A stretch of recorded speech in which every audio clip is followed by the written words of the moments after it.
Welcome to the Logistics of Logistics, a podcast dedicated to exploring how things get places and the people who get them there.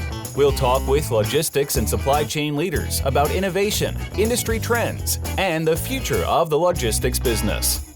Now, here's your host, Joe Lynch. Hello, friends. Welcome to the Logistics of Logistics podcast. My name is Joe Lynch. Thank you so much for joining us today. Today's topic is Streamline Your Logistics Operations with my friend Sreenivas Vemulapalli. I hope I got that last name right, Sreeni. So anyway, Sreeni, please introduce yourself and your company and where you're calling from today. Thanks, Joe. Thanks for having me. As you mentioned, my name is Sreenivas Vemulapalli. I go by Sreeni. I know that I have a lot of alphabets, consonants in there, so I go by Sreeni. So I'm calling from India, a southern part of India, called a place called Hyderabad. So I represent Emtec Digital Services. So basically, we are into IT service sector.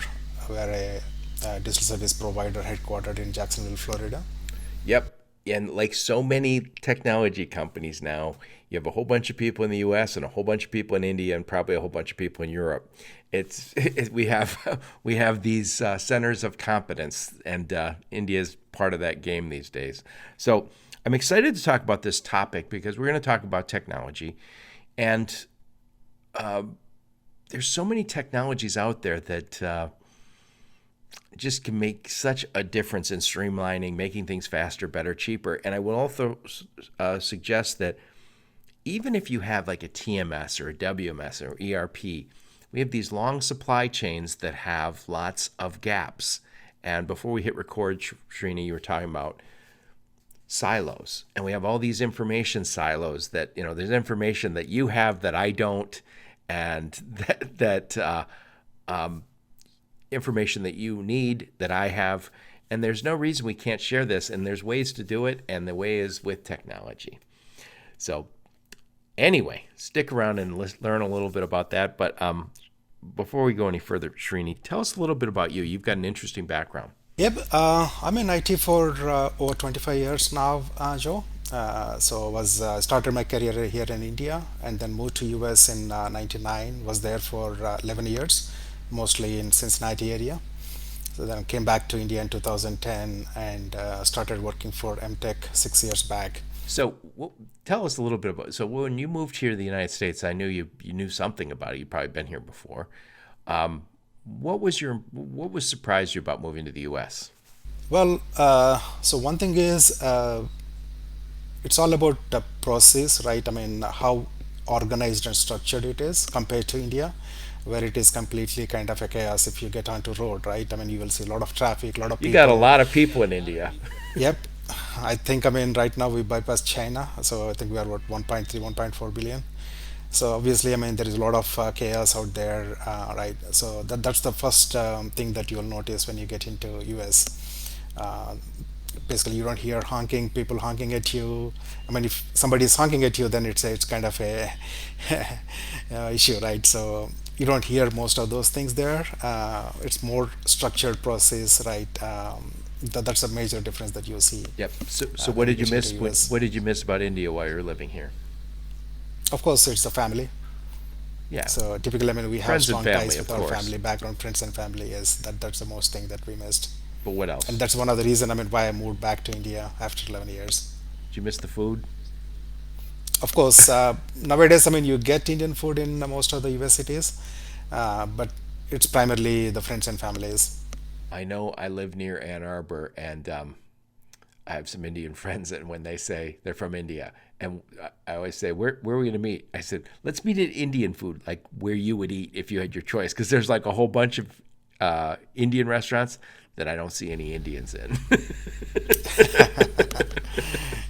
So, anyway,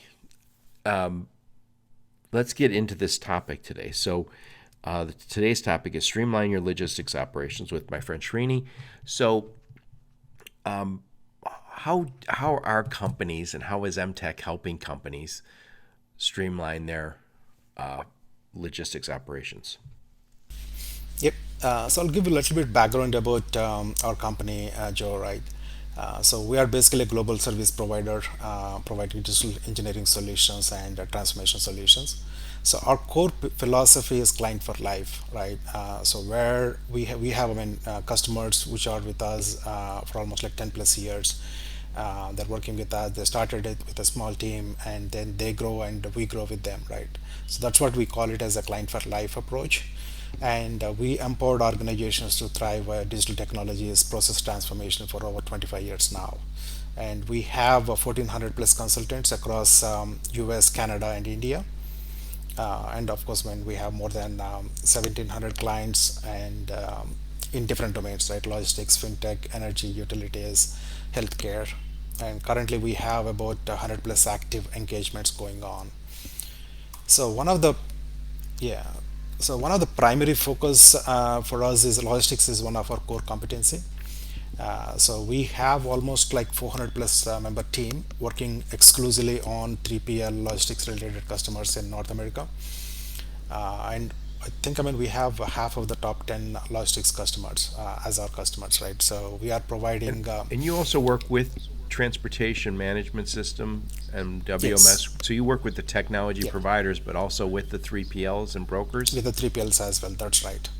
So anything related to logistics, right? It can be a pure 3PL player or somebody who provides solutions for 3PL. We work with them, right?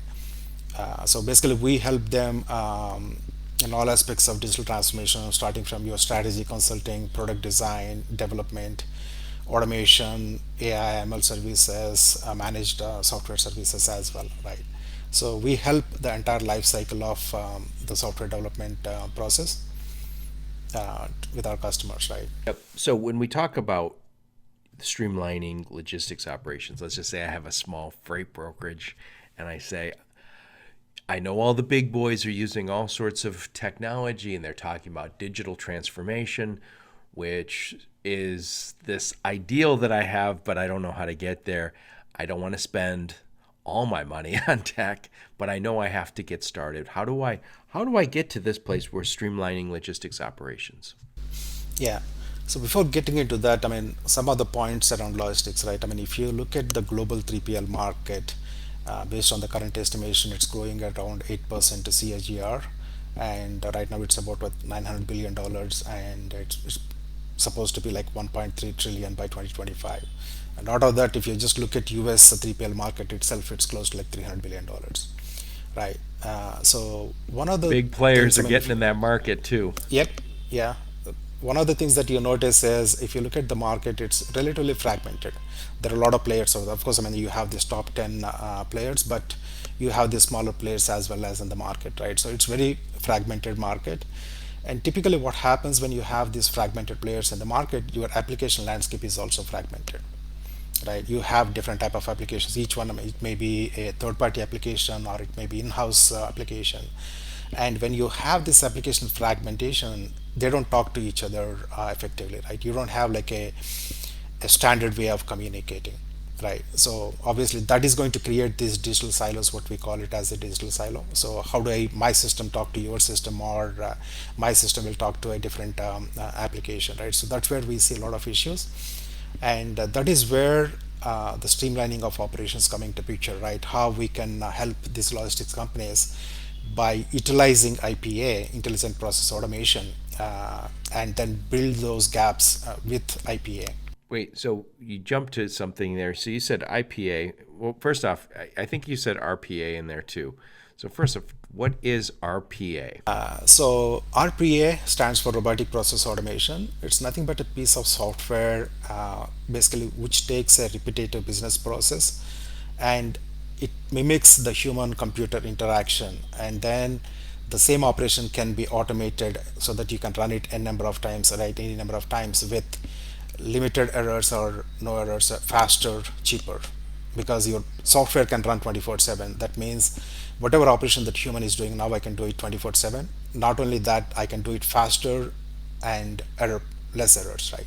So I know I heard one company told me that using RPA, they would get hundreds of emails coming in, and those emails, a lot of them would say, I want a quote, and it would give a pick up here, deliver here, here's the freight. And our PA would take that information. It would recognize that information inside an email and respond to that email. I'll get you a quote shortly. And then put it into the transportation management system in the right fields, and then generate a quote and send that quote back out. And usually I think this is the way a lot of people are doing it. The quote would say, buy now. Exactly. As opposed to the old way, which is I have to open up those 100 emails I got. I look it over, I put it in my system, and then I generate a quote, and then I take that out of my TMS and I send them a link or something saying, how about $4,000 for that? And they respond, my best price is $3,800. And I talk to the boss, come back and say, we can do $3,900. And then they, an hour later, respond, I went with somebody else. That's exactly the differentiation between RPA and IPA, Joe, right? So the first part of our automation is your robotic process automation, which is basic process automation, right? Where it's a piece of software, you tell us what to do, and then it's going to do that work. Now you extend that a step further, and you apply cognitive services on top of your RPA, right? When you say cognitive service, it can be AI ML, it can be natural language processing, what you're talking about, or natural language understanding, natural language generation, or computer vision, OCR. So you apply all these type of cognitive services on top of your process automation, so that they are not only a simple rule-based process, but they can actually learn, adopt, and optimize that process even further, right? So one of the use cases, as you mentioned, is natural language processing. So logistics is one of the area where they see a lot of emails coming in, right? Could be hundreds for each guy. Yeah, it was more than that. In fact, I mean, some of our customers, they receive almost like 50, 60,000 emails a month, right? And these can be different type of emails. It can be your request for a quote. Hey, I have this particular material that I want to move from A to B. Can you give me a quote for this? Or, hey, where is my load? Right? It's a status inquiry. Or maybe, hey, I have this truck available. Can you enter it into your TMS system so that it's visible to your customers, right? Or it can be just a general inquiry, right? So all these type of emails coming into your reps inboxes, and every email, if somebody has to manually read that email and then take an action, it's a very time consuming process, right? Not only that, let's say for example you are asking for a quote, right? I have an email where I have all the information, but how do I take this information and put it into my system? And my system, it can be a desktop based application, or a web application or something. Then I need to take this information, key it into the other system, and get the information from the other system, and then translate that into an email, put it that back into the email, and then send it back, right? So when you look at this entire process, it's a very time consuming process. So that's where your intelligent process automation is going to be helpful, where it'll analyze that email through your NLP engine, and then it's going to classify, hey, this is for spot quote, this is for your status inquiry, this is for truck availability or asset availability email, right? And then based on that, it's going to put into one of those buckets, and then the model will extract whatever the relevant information from that email and fill in that. And then not only that, I mean, it can actually call an API, or it can basically launch a web page, enter this information into the website, extract that information, and then you can apply the natural language generation on top of that, so that it formats that back into a message, right? A human readable message, and then send it back to the customer.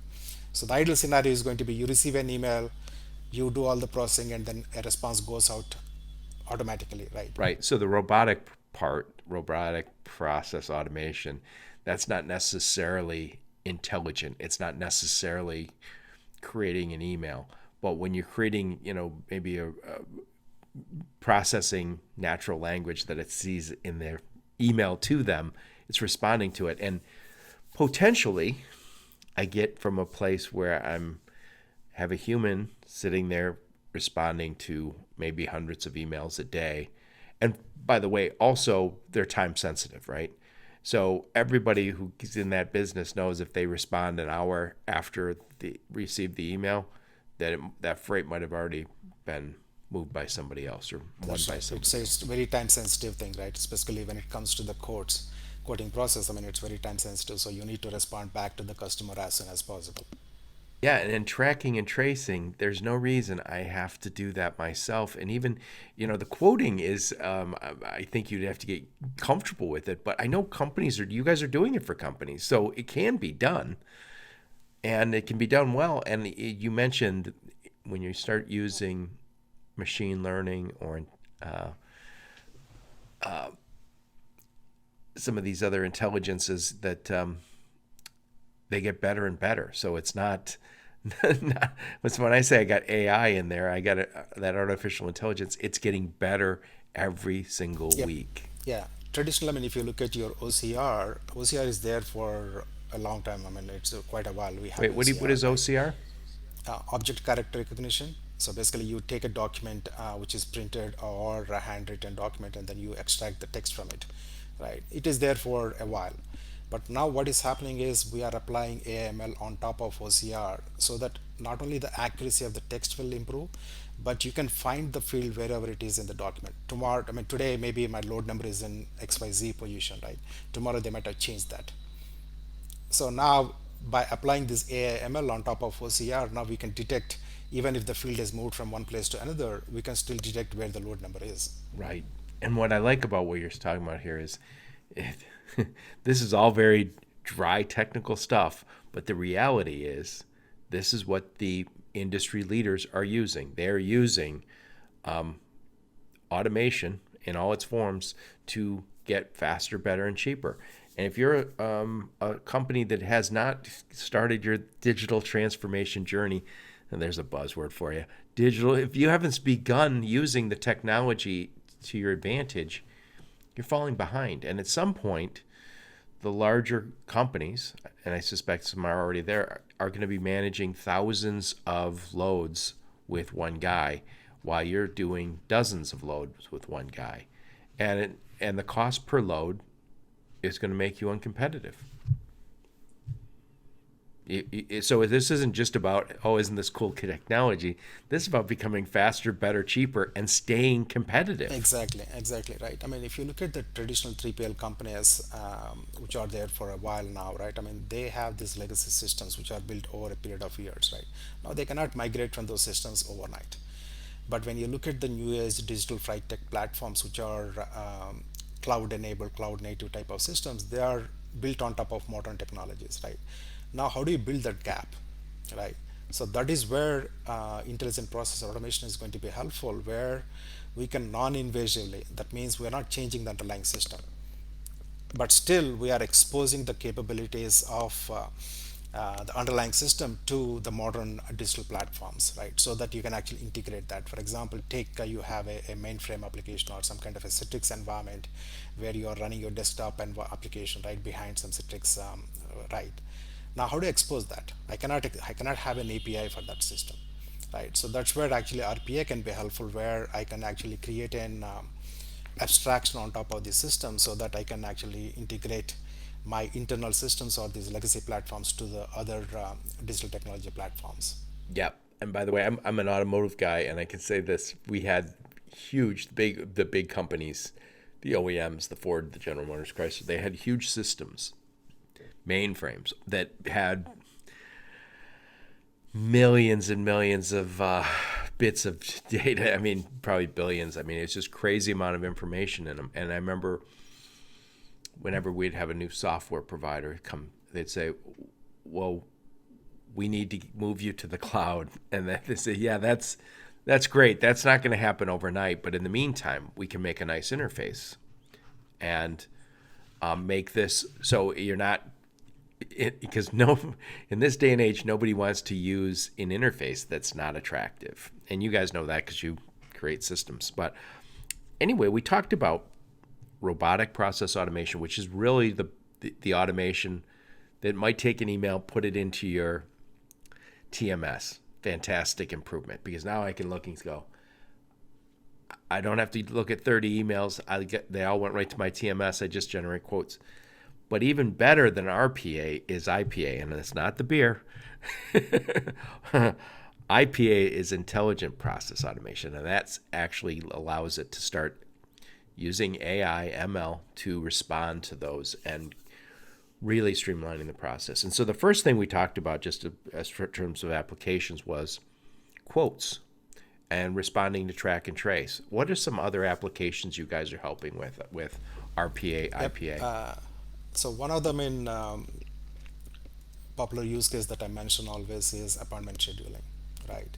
So typically, if you take any load that is going through a 3PL system, tendering system, right, it has to have a pickup and delivery. Now, whenever I'm doing a pickup and delivery, I need to coordinate with the warehouse or a shipper. Hey, when can I come and pick up this location? Maybe I have some special requirement, special dock requirements, or maybe equipment or things like that. So I need to schedule my pickup, and also I need to schedule my drop off, right? Because I need to know at what hours when the warehouse operates, and whatever other criteria that I have.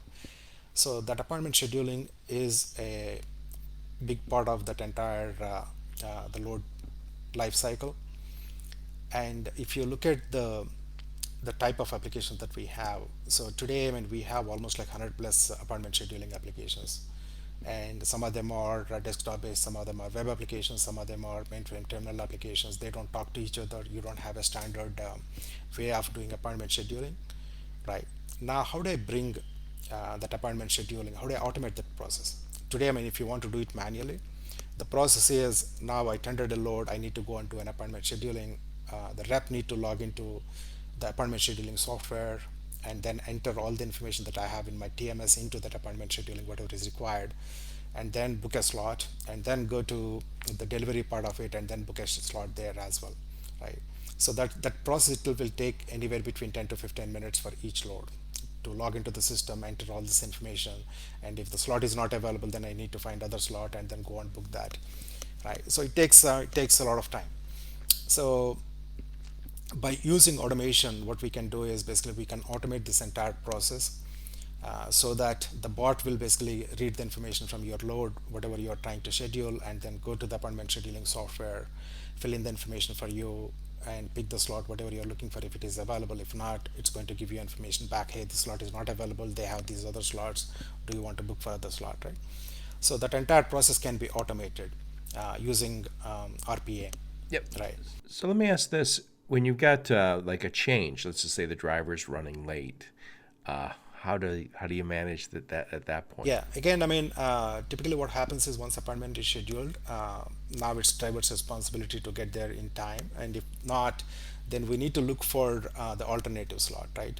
Again, there will be other things that are coming up. Maybe it's Friday afternoon, the warehouse closes at 5 p.m. and I'm still stuck in traffic, right? Obviously, they have to reschedule it to some other slot.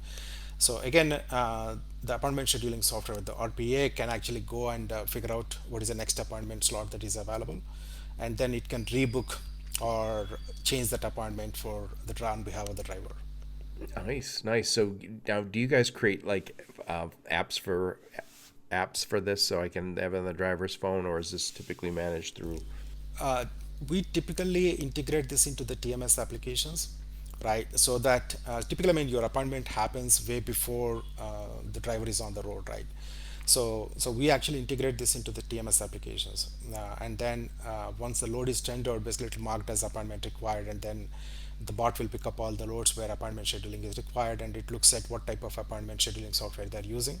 Because again, most of these appointment scheduling softwares are depending on the shipper, because they are the one providing information, so, or the warehouse, right? So it finds out, I mean, what appointment scheduling software they are using, and it basically takes that information, take the load information, log in, just like a human being is doing the work, right? And then it enters all the information, then get a confirmation code and give it back to the TMS solution. Yep. I like this because one of the things that I feel like we're creating automation, which is great.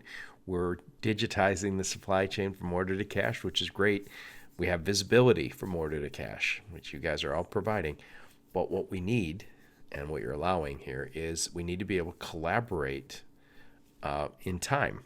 So if I say, Sreeni, I'm going to be late, you can't say, no, Joe, this is a system that is etched in stone. There's no changes. That's just not the reality of how, especially in the last few years when we've had so much turmoil in our supply chains. So you give me the ability to change those appointments as needed, which I like and I need. So what's another application you guys create using RPA, IPA? Yeah. I mean, there are a ton of use cases, specifically in the 3PL, Joe, right? So other use case is document management, right? So typically when you look at the entire load life cycle, you are dealing with anywhere between 6 to 10 different documents for one load, right? It can go up to 50 documents. But typically on average, what we see is about 6 to 10 different documents that are attached to a specific load.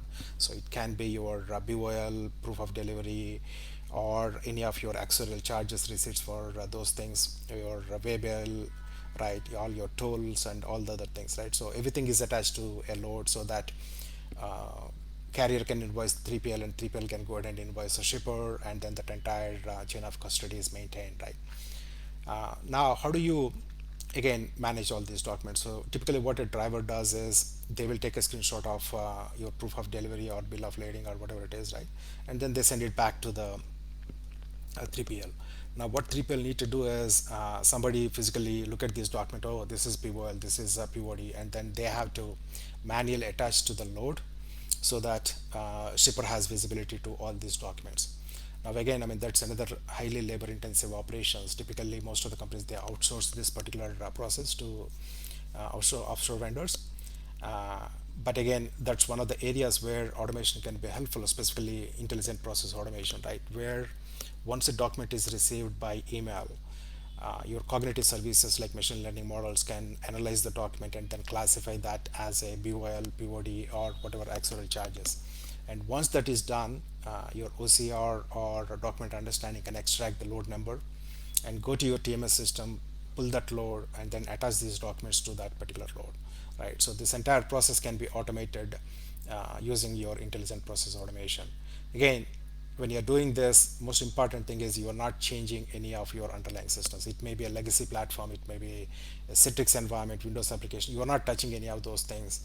You are basically repeating that human computer interactions, right? And then you are applying on top of that all these cognitive services and updating your TMS system with all these documents. Yeah, it's, I was just, before we hit record, we were talking about this. I ran across a company that was having a problem getting proof of delivery on some very expensive shipments. And as a result, they didn't get the proof of delivery. They weren't able to invoice their customer. So, this was adding up to millions of dollars. And you go, just that one document, just because the proof of delivery. So somebody might say, oh, why should I automate such things? I'll let the driver scan that in. One time, one time it happens, and it costs you, tens of thousands, maybe hundreds of thousands or millions of dollars in invoicing. That's just a crazy amount of money. And if you've ever looked at the 4-hour work week, not that any of us are anywhere near that at this point, but Tim Ferriss talks about processes and say, first and foremost, can I eliminate it? And if the answer is no, then you go to the next one, which is, can I automate it? And if you say yes, then go ahead and automate it. But if you can't, last but not least, have a person do it. Delegate it.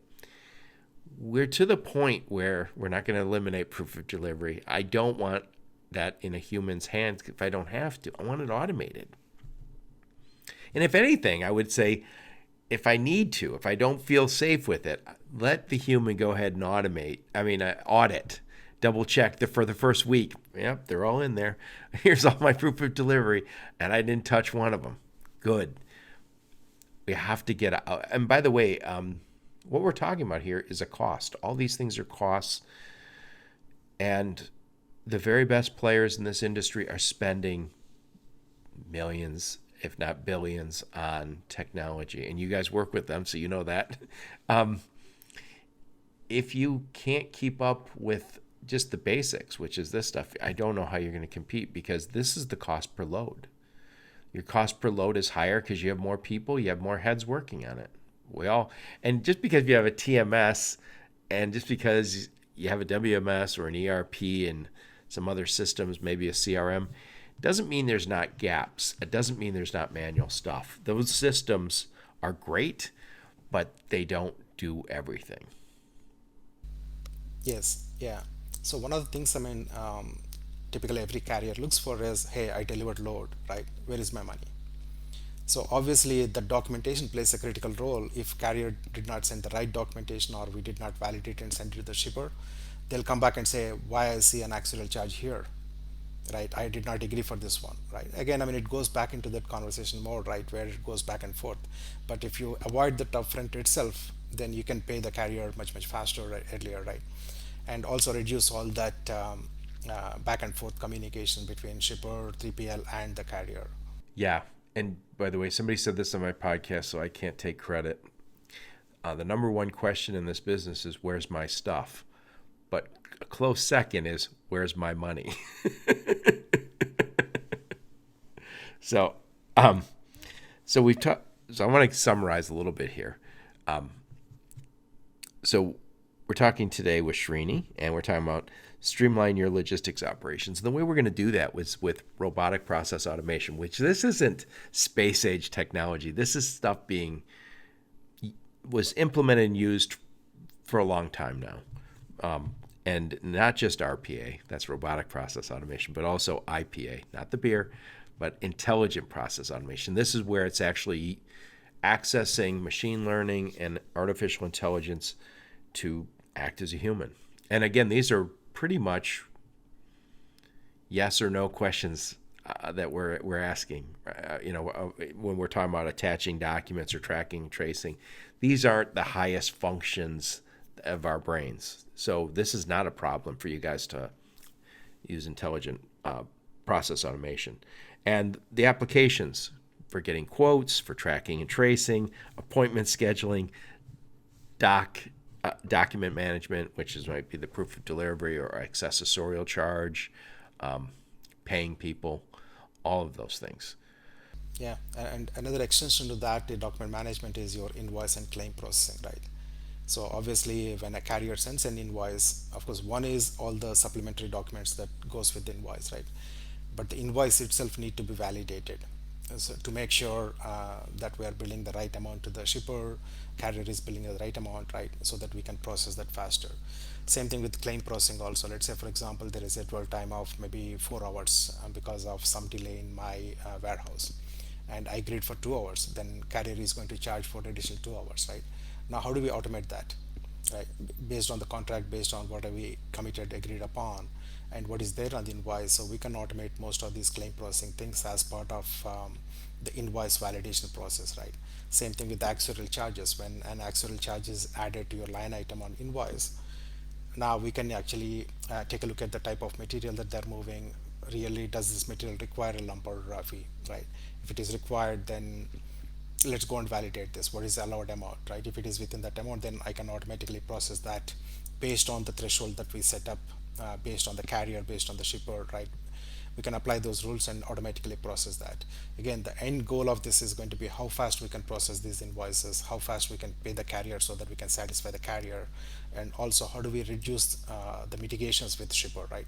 So that we get paid from the shipper. As a 3PL, I need to get paid from the shipper so that I can pay my carrier, right? So optimizing this entire life cycle of your invoice and claim processing, how do we make it faster? Yeah.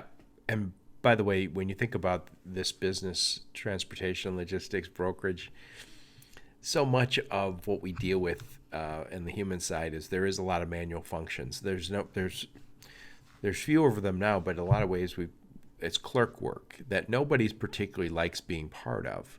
So we've all done it. Early in our career, they say, Sreeni, I want you to take all these invoices and I want you to put them in the Excel spreadsheet. And I want to say what the actual cost was versus what the quoted price was. You do it. But it's not what we're planning to do in our career. So we want to put the humans back into human work. And by the way, human work is calling and saying, hey, there's a problem. This is going to be a late shipment. Dealing with all of the documentation around that you can check on it, you can look at it, but it shouldn't be what you're doing. It shouldn't be, oh yeah, I took this email and I attached it to the TMS record. None of that is what adds value. It adds value, but it's not a good use of a human's time. This is what IPA and RPA is supposed to do. Yes, exactly. Building relationships, becoming, I joke about it, but we're all becoming kind of data scientists. We're the ones who have to look at this analytics and say, here's how I can add more value. And rather than your people spending time on these routine manual stuff, they could be spending time on saying, Sreeni, if you call me on Wednesday instead of Thursday, I can save you $300 every week. Well, that's valuable. That's what I want my people doing, not loading stuff into systems, not doing. And let's face it, we're not good at it either. I would trust Sreeni's IPA over my manual skills any day. And I was a pretty good clerk, by the way. Yeah, exactly. That's what happens, right? When you do the same operation hundreds of thousands of times, right? You tend to do mistakes. Oh yeah, Right? yeah. So that's what Burst does better, right? Your IPA no doesn't matter how get many tired times and want to you go do. home. Yeah, exactly. Your And IPA you never can do comes in 24/7. hungover. Exactly. Yep. So let's switch gears here, Sreeni. I'm going to summarize this one more time. Then I want to get kind of your final thoughts on this topic. Then I want to talk a little bit more about who you guys work with. So I'm talking to my friend Sreeni, and we're talking about Streamline your logistics operation.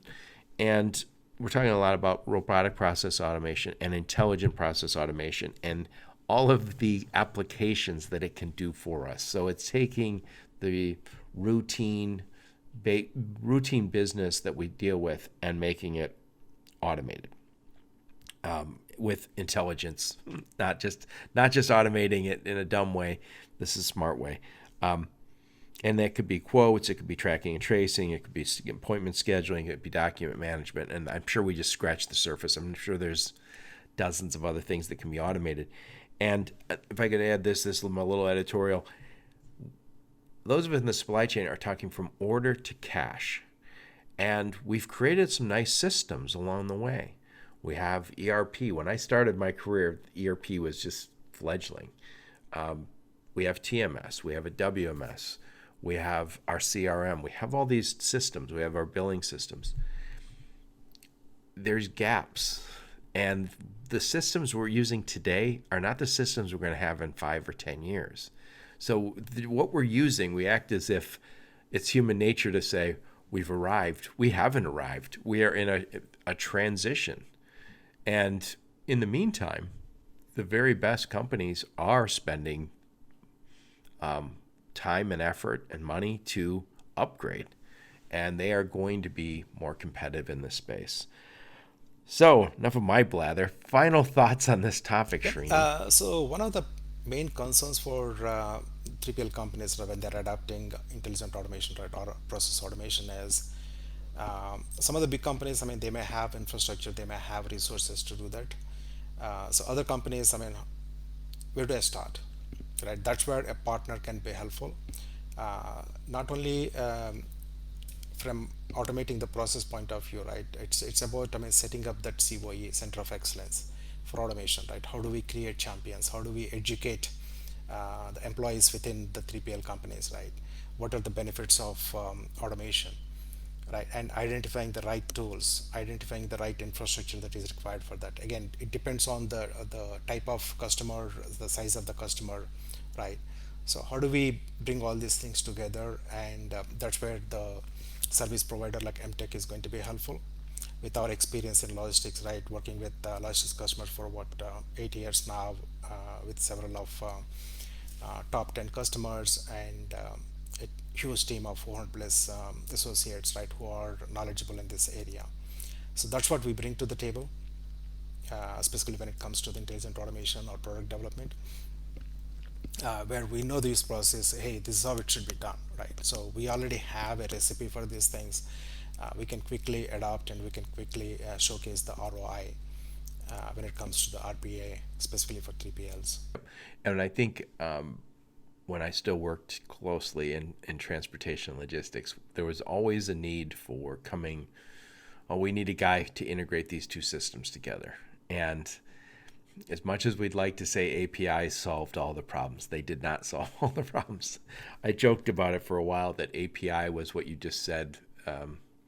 No matter what went wrong, we have an API. We have an API. And I know we have more and more APIs that connect one system to another easily, but it is not the full solution. Sometimes you need a technology expert. And by the way, I've experienced this in the past. When I ask, can we get this done within a TMS? And they say, yeah, that'll be a ridiculous amount of money. First thing they say. And it'll take us about 8 weeks to do it, but the guy isn't available for 10 weeks. And then you go back to your customer and say that. It sounds so ridiculous to say, hey, it's going to cost a small fortune and it's going to take this long, but we're not going to start it for 10 weeks because there's nobody available. And this is why, and I'm not just saying this because you're on my podcast, this is why you need a technology partner, somebody that you're working with on a regular basis, because they're not going to say, oh, I'll get you a guy in 10 weeks because you're a customer of theirs. Yeah. So it may be surprising to hear, Joe, but the most prominent use case in any automation is data entry, right? What we call it as a wheelchair operation. So basically, you take data from one system and then enter it to another system. That's the most common use case. That's a good place to start. Any industry, right? Any domain, be it logistics, banking, utilities, wherever it is. The reason for that is you are dealing with at least 4 to 5 different systems, enterprise systems in any organization. In terms of, for 3PL, your TMS or WMS is the core system. But to supplement that, you have to have a billing system, your ERP system or CRM system, and some kind of a HR system that will plug into these things. Now, how does the data flow across all these systems? Still, they depend on manual entry, right? Take data from this system, enter into your ERP system or ordering billing system, or maybe take data from your HR system and put it into your CRM, right? So still, there are a lot of manual data entry goes on, and that's a first place to start with, right? How do we remove this redundant data entry jobs and then automate that process? Yep. So before you go, I want to talk a little bit. Who is the sweet spot for Mtech? I know you work with transportation management system people. Do you also work with warehouse management system people? Yes. So you're actually working with the software people. Anybody what we call it as an ISVs, right, where software is their primary revenue generator. So you work with the software teams. You also work with the 3PLs. Who is your sweet spot? Who do you guys look to work with? Anybody who depend on software, be it 3PL or 3PL as ancillary companies, right, who provide services for 3PL. Those are all our potential sweet spot. And actually, we have different engagement models to serve different type of customers, right? Especially when you're talking about IPA, we offer an end-to-end solution. Let's say, for example, you're a logistics provider. Hey, I need to automate my process, but I don't know what is RPA, right? I never explored that. Can you guys help us? So we actually start from setting up COE, help you identify the process for automation, document them, develop, design, deploy, and then maintain them for you. So that's a complete life cycle of your process automation journey, right? So we have a couple of customers where we do that engagement from end to end. And if you are somebody who knows RPA, you have a little bit of team internally, but you need to scale it up.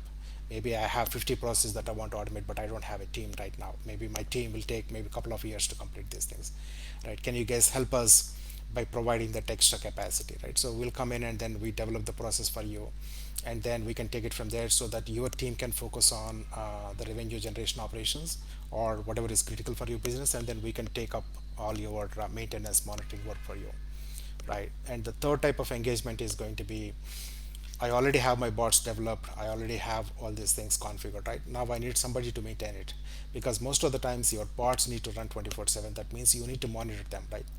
It's not that, I mean, once you build a bot, it's going to run forever, because whenever the underlying system changes, you need to make changes. You need to adopt those changes in your bots as well, right? So you need to monitor them and maintain them. So we can actually provide managed services, what we call it as a robotic operations center.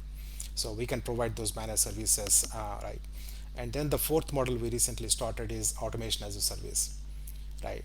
So in this model, we actually take care of the licensing and infrastructure also. So all you have to do is, hey, I want to do this appointment scheduling. Can you guys do the entire thing for me? And I don't have infrastructure, or I don't want to deal with the licensing. So we actually provide licensing and infrastructure also. So all you need to do is provide your SME, explain what process you are doing or how you are doing it within your organization, and then we can document that, we can develop it, and we can actually provide that to you as a service rather than you owning that. I love this. It's funny what you just described, four ways you can work with customers. Earlier in my career, I should say, when you worked with technology people, it was always very rigid. And by the way, even after a while, when they said, we want to understand your requirements, users would always say, I don't have time, right? So I always felt like there was this, we don't have time to talk to the techies about our requirements. And then in some ways, I felt like some of the techies would say, I don't care about your requirements. I know what to do. And that was the old way. And what you described there is a lot of pathways to working with you. And I think, again, I don't see any other way around it. This is where the value is added these days, is automating process, freeing your people up to do the stuff that humans do best, which is sell and build relationships and improve stuff that the technology isn't working on. And Yeah, that one size fit mentality does not work in the current environment, Joe, right? yeah, So you need to adopt your process, or you need to offer your services based on the customer's requirement. yep. So one last thing, what is the ROI on this stuff? You gotta. I mean, it's all nice to have automation, but if I come in, I say, Sreeni, come fix my world, and you come. What is the ROI? Because the boss isn't going to do it if I can't convince him that it's worth his while. Yeah, we actually work with customers in calculating the ROI. In fact, I mean, that is one of the steps that we do when we identify a process, right? Obviously, you will have a lot of process that we want to automate, but how do you pick the right process for automation, right? How do you create that priority list, right? That's where we do that ROI analysis, where we'll basically follow a predefined documentation, right? Where we can calculate the ROI and then prioritize based on the requirements and based on the frequency of the operations that are happening, volume of the operations, and all those things. And we can show that ROI upfront itself before we can develop. So just, and I know this is, give me a range for RPA or IPA, some of the functions we talked about. What is the payback period? Typically, it will be for typical process, right? It will be anywhere between 3 to 6 months. You will start seeing ROI. You will basically recover your cost. Yeah. And again, you've already, in that 3 to 6 months, you freed somebody up to do other stuff. And by the way, we have a labor shortage. We're in a weird time here. We have a labor shortage. By the way, that's not going to go away as baby boomers retire, and I'm one of the youngest baby boomers. I'm not going anywhere though. As the baby boomers retire, we have a labor shortage. And by the way, China has a huge labor shortage. Russia, this Russian conflict, part of that is their demographic collapse.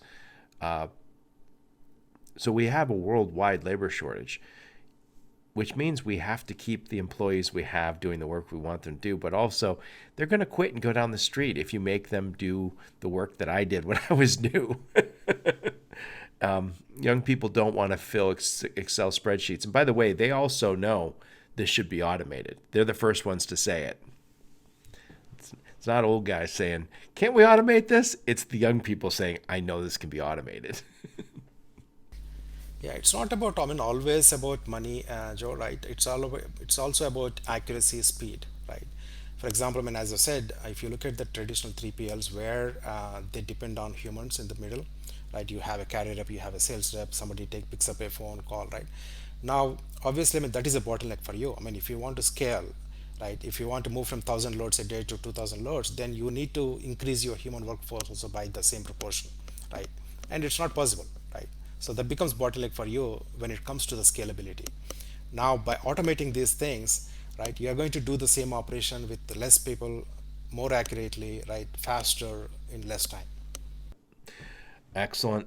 Excellent. Sreeni, what I'm going to do is I'll put a link to your LinkedIn profile in the show notes. I'll also put a link to Mtech's website and any other links you and your marketing team give me. And thank you so much for coming on my podcast. This is such an important topic. Thank you, Joe. Thanks for having me. It was my pleasure. Yeah, we'll share the links and our website links as well, white papers and website links as well. Excellent. Thank you so much, Sreeni, and thank all of you for listening to my podcast. Your support's very much appreciated. Until next time, onward and upward. You've been listening to the Logistics of Logistics podcast, where we engage in conversation with experts in the logistics field. For more details, visit thelogisticsoflogistics.com or follow Joe Lynch on LinkedIn.